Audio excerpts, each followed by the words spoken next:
voyez, vous êtes photographié dans cette galerie de portraits. Il manque celui de Nicéphore Niepce. Vous ne le connaissez pas? C'est l'inventeur de la photographie. Depuis, les révolutions technologiques ont repoussé sans cesse le champ des possibles. Il y a 200 ans, il s'agissait de fixer une réalité sur le papier. Mais aujourd'hui, de quelle réalité nous parle la photographie contemporaine? On fait le point culte sur la question. La photographie sans cliché, c'est maintenant.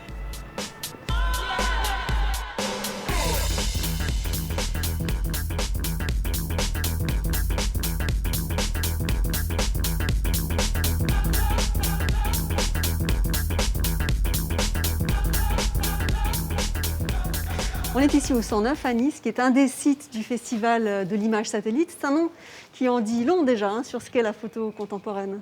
Oui, notre idée c'était vraiment d'avoir un spectre très très large sur la photographie contemporaine, de prendre l'objet photographique sous diverses formes et d'aller chercher finalement les manières dont les artistes s'emparent de la forme photographique de manière souvent très différente de l'un à l'autre et de marier tout ça au sein d'un festival.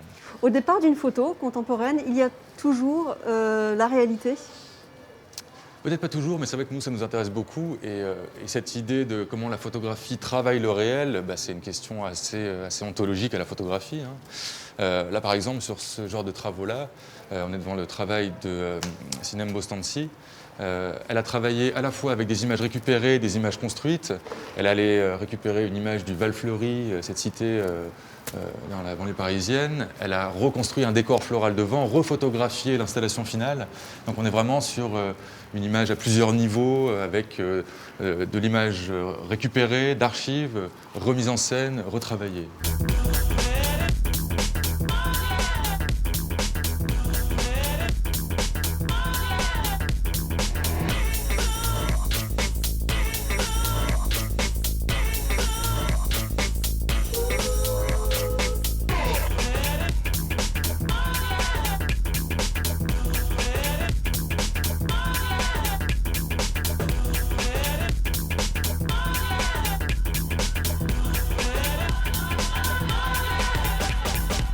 Depuis 200 ans maintenant que la photo existe, évidemment, il y a eu tellement de révolutions techniques. Est-ce que cette révolution a aussi finalement complètement bouleversé l'intention du photographe?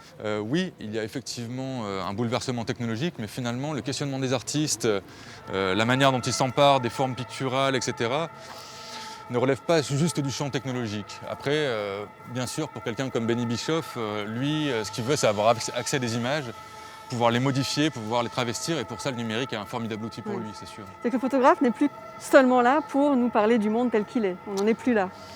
On n'en est plus là. De toute manière, dans l'histoire de la photographie, il a été question très très vite d'autre chose que simplement le monde tel qu'il est. Mais le rapport au document, finalement, le rapport à ce qu'on appelle le réel en photographie, il est toujours travaillé de l'intérieur par le photographe. Et forcément, il y a une intention, il y a la volonté de dire quelque chose à l'autre. Il y a forcément le regardeur aussi qui a son mot à dire, finalement, sur l'interprétation de l'œuvre.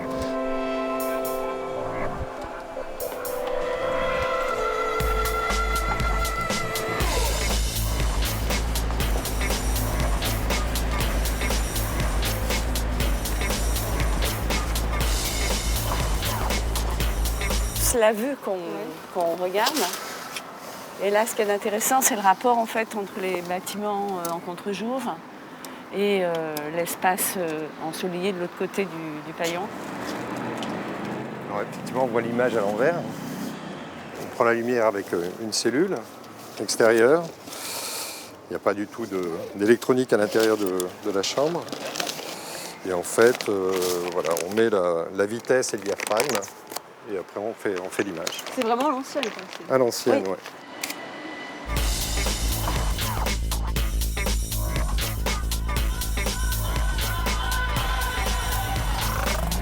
La ville et le paysage habité, ça permet même, sans forcément faire des portraits ou montrer des gens, de lire en fait dans le paysage comment va la société et de lire les signes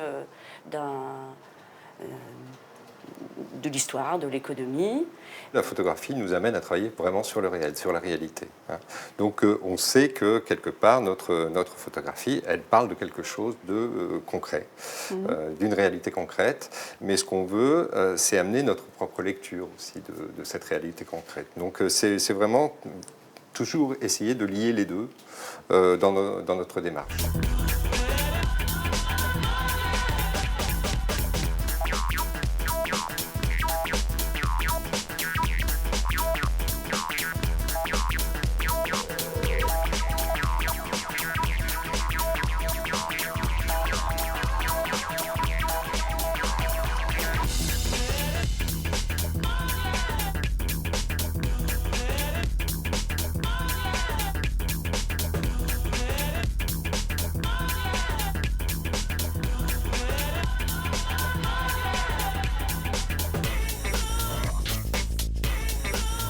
Encore un autre site du festival, le musée de la photographie à Nice, pour une carte blanche à un photographe qui est marseillais, c'est Gilles Pourtier. On s'éloigne un peu là du côté documentaire, non, de la photo? Oui, oui et non. C'est-à-dire que là, vraiment, dans l'œuvre de Gilles, ce qui lui plaît vraiment, c'est de travailler sur d'abord des documents, en fait. D'abord un aspect, on l'a évoqué tout à l'heure, sur la réalité de l'objet photographié, mais qu'il va vraiment travailler plastiquement. Pour lui, l'œuvre finie, en fait, est très, très importante, autant que l'acte photographique lui-même. C'est un plasticien, en fait. C'est un plasticien. Vraiment, il se définit comme ça. Il travaille à la fois la photographie, la pâte de verre, la sculpture, le dessin. Et finalement, où est la réalité dans son travail? Ici, on a un aspect, en fait, qui a l'air très, très graphique comme ça, mais qui est en fait très documentaire. Ici, ce sont des vitrines des Champs-Élysées brisées lors de manifestations de Gilets jaunes, qu'il a récupérées, qu'il a ramenées dans son atelier, et à partir desquelles il a créé des rayogrammes, donc des techniques argentiques qui permettent de travailler sur la forme, les transparences, etc. Et donc ces œuvres ont aussi une portée documentaire, politique, mais toujours poétique, c'est ça qui est important dans son travail.